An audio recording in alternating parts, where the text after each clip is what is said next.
Hello everyone, study with us में आपका एक बार फिर से स्वागत है। और आज हम डिस्कस करने वाले हैं महात्मा गांधी से संबंधित जितने भी आंदोलन उन्होंने किए थे उन सभी से रिलेटेड इम्पॉर्टेंट तथ्यों के बारे में या कहें कि इम्पॉर्टेंट फैक्ट्स के बारे में। ठीक है, तो एक वीडियो मैंने जो बनाया था उसमें महात्मा गांधी के बारे में सारी पॉइंट्स बताए थे, और आज हम डिस्कस करेंगे उनके आंदोलन से संबंधित कितने प्रकार के क्वेश्चन जो हैं वो एग्ज़ाम में पूछे जाते हैं। तो सबसे पहले है चंपारण आंदोलन। ठीक है, चंपारण आंदोलन, चंपारण कहाँ पर है तो आपको याद रखना है बिहार में है। ठीक है, बिहार में एक ज़िला है चंपारण, और चंपारण में जो है आंदोलन हुआ था 1917 में महात्मा गांधी के द्वारा। याद रखना है आपको कि महात्मा गांधी ने अपना पहला आंदोलन जो है वो शुरू किया था दक्षिण अफ्रीका से, और भारत में उनका ये पहला आंदोलन था चंपारण आंदोलन जो उन्होंने किया था यहाँ पर। और इस आंदोलन की कहानी ये है कि यहाँ पर चंपारण में 3 कठिया प्रथा प्रचलित थी, यानी कि प्रत्येक किसान को अपनी भूमि के 3/20 हिस्से, याद रखें 3 कठिया को हम ऐसे लिखते हैं 3/20 हिस्से पर, सॉरी 3 है ये, 3/20 हिस्से पर जो है नील की खेती करनी अनिवार्य होती थी। ठीक है, तो इससे होता ये था कि किसान जो थे वो नाखुश थे। और फिर एक किसान होता है जिसका नाम है राजकुमार शुक्ल। राजकुमार शुक्ल जो हैं वो गांधी के पास जाते हैं और फिर वहाँ पर जो है निवेदन करते हैं अपनी समस्या को सुलझाने के लिए। तो फिर गांधी यहाँ पर आते हैं, फिर आंदोलन किया जाता है। तो परिणाम ये निकलता है कि जो अंग्रेज होते हैं वो 25% जो कर होता है वो उन्हें वापस करने को तैयार हो जाते हैं। ठीक है, तो बस इतने पॉइंट आपको याद रखना है। चंपारण आंदोलन कब हुआ और चंपारण में क्या कारण था आंदोलन का, तो 3 कठिया प्रथा। 3 कठिया को कैसे लिखा जाता है तो 3/20 के रूप में, और बिहार में है चंपारण, और गांधी का ये पहला आंदोलन था। ठीक है, दूसरा है अहमदाबाद मील मजदूर आंदोलन। ये कब हुआ था तो आपको याद रखनी है डेट, 1918 में हुआ था ये। ठीक है, और ये ऐसा आंदोलन है जिसमें गांधी जी ने पहली बार जो है भूख हड़ताल रखी थी। ठीक है, ये चीज़ आपको याद रखना है, पहली बार भूख हड़ताल जो है वो अहमदाबाद के मील मजदूर आंदोलन में रखी थी। और ये जो आंदोलन हुआ था वो हुआ था 35% बोनस को लेकर के। ठीक है, बोनस को लेकर के, क्योंकि मजदूर जो थे वो बोनस चाहते थे और मिल मालिक जो थे वो बोनस नहीं देना चाहते थे। तो गांधी आंदोलन करते हैं और जिसमें गांधी की विजय हो जाती है, और जो मालिक होते हैं फिर मान जाते हैं बोनस के लिए। खेड़ा आंदोलन की अगर हम बात करें तो खेड़ा आंदोलन जो है ये फसल से संबंधित है। फसल नष्ट हो जाने के बावजूद भी जब अंग्रेज किसानों से कर मांग रहे थे तो किसान देना नहीं चाहते थे, तब गांधी जाते हैं और यहाँ आंदोलन करते हैं। तो इस आंदोलन में भी गांधी की जो है विजय हो जाती है। 1918 में ये आंदोलन हुआ था खेड़ा में। खेड़ा कहाँ है तो गुजरात में है। ठीक है, और मैं बता दूं कि यहाँ पर जो आंदोलन हो रहा था इसमें सरदार वल्लभ भाई पटेल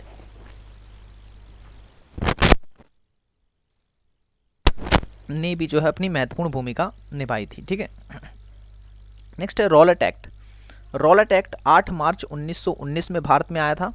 ठीक है, याद रखें ये कोई आंदोलन नहीं है, ये एक्ट है जो अंग्रेजों ने बनाया था।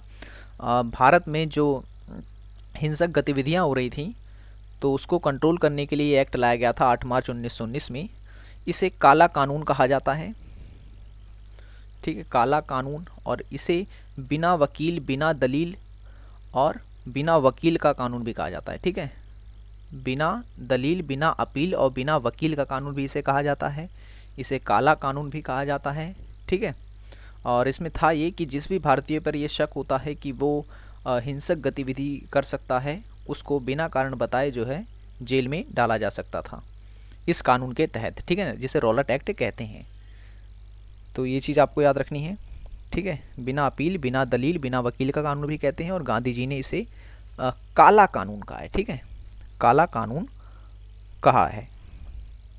ओके, चलते हैं नेक्स्ट।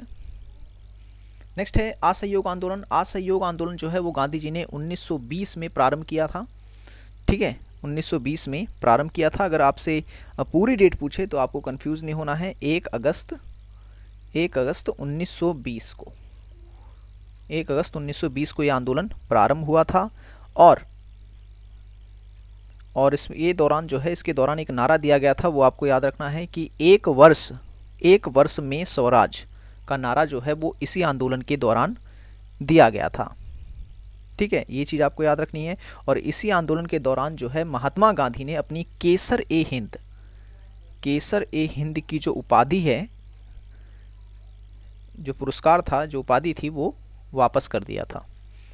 ठीक है, और याद रखें ये आंदोलन जो है ये सबसे बड़ा जन आंदोलन था। ये चीज़ आपको याद रखना है गांधी जी का। ठीक है, गांधी जी का सबसे बड़ा जन आंदोलन जो था वो असहयोग आंदोलन था।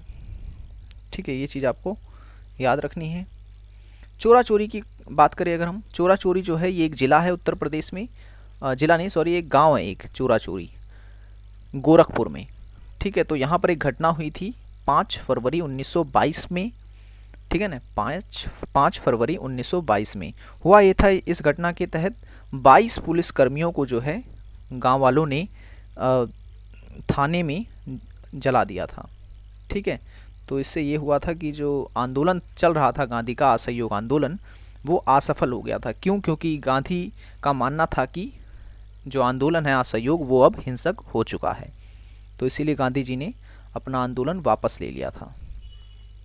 ठीक है, नेक्स्ट है सविनय अवज्ञा आंदोलन। सविनय अवज्ञा आंदोलन हुआ था 1930 में। ठीक है, 1930 में, और इसी के तहत जो है डांडी मार्च किया गया था गांधी के द्वारा। कब किया गया था? तो 12 मार्च 1930 को। ठीक है, 12 मार्च 1930 को गांधी जी द्वारा जो है दांडी यात्रा प्रारंभ की गई थी। और गांधी जी 6 अप्रैल को, याद रखें 6 अप्रैल 1930 को जो है साबरमती पहुंचे थे, जहां पर उन्होंने नमक उठाकर नमक कानून तोड़ा था। इनके साथ 78 लोग थे, यानी 78 लोग शामिल थे इस दांडी यात्रा में। कुल 390 किलोमीटर की यात्रा की थी उन्होंने। ये चीज़ आपको याद रखनी है। नेक्स्ट है गोलमेज सम्मेलन की अगर हम बात करें, तो गोलमेज सम्मेलन जो है, तो प्रथम गोलमेज सम्मेलन कब हुआ था? तो याद रखें 12 से 19 नवंबर 1930 को। दूसरा गोलमेज सम्मेलन की अगर हम बात करें तो ये हुआ था 1931 में।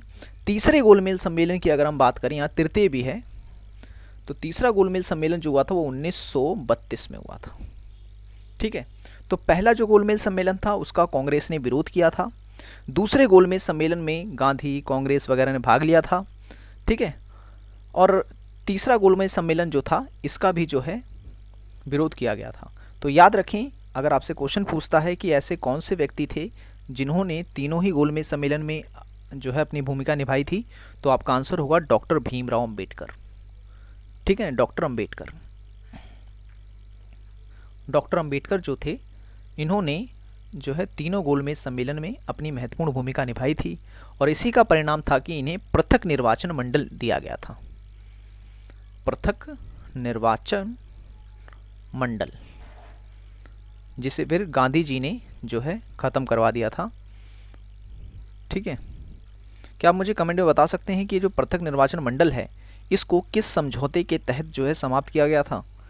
आपके लिए ये क्वेश्चन है। ठीक है, अब देखिए यहाँ तृतीय गोलमेज सम्मेलन की बात की गई है, डेट यहाँ पे लिखी हुई है, इसके बारे में मैंने आपको बता दिया। अच्छा, गांधी इरविन समझौता, यहाँ इरविन गलत लिखा हुआ है। गांधी इरविन समझौता जो हुआ था ये कब हुआ था? तो 5 मार्च 1931 को। पूना समझौता 26 सितंबर 1932 को हुआ था। पूना समझौता जो था 26 सितंबर 1932 के में हुआ था। किसके बीच में? गांधी और अंबेडकर के बीच में हुआ था। व्यक्तिगत सत्याग्रह कब हुआ था? तो 17 अक्टूबर 1940 को हुआ था। ठीक है, क्योंकि हिस्ट्री हो सकता है डेट आगे पीछे हो सकती है इसमें। भारत छोड़ो आंदोलन 7 या 8 अगस्त 1942 को हुआ था। ठीक है ना, भारत छोड़ो आंदोलन जो है वो 7 या 8 अगस्त 1942 में हुआ था। नेक्स्ट है 1991 ईस्वी में कानूनी शिक्षा प्राप्त करने के बाद गुजराती व्यापारी दादा अब्दुल्ला के मुकदमे की पैरवी करने के लिए 1993 में दक्षिण अफ्रीका गए थे। ये चीज़ मैंने आपको बता दी थी पहले ही। ठीक है, 1993 में वो अफ्रीका गए थे, और कब वापस आए थे? तो 1915 में। ठीक है, और इसी कारण जो है भारत में प्रवासी दिवस मनाया जाता है। गांधी जी सत्याग्रह का अर्थ क्या बताते हैं? तो सत्य के लिए आग्रह करना ही सत्याग्रह होता है। ठीक है, और नेक्स्ट है, महात्मा गांधी ने अपने दक्षिण अफ्रीका को के प्रवास के दौरान जॉन रॉस्किंग, ये काफ़ी इंपॉर्टेंट पॉइंट है, जॉन रॉस्किंग की पुस्तक जो है अनटू द लास्ट जो है इसका अध्ययन किया था। ये चीज़ आपको याद रखना है, ठीक है। अनटू द लास्ट का अध्ययन किया था। इसमें कुछ मिस टाइप भी है, ठीक है ना, उसे आप इग्नोर करना।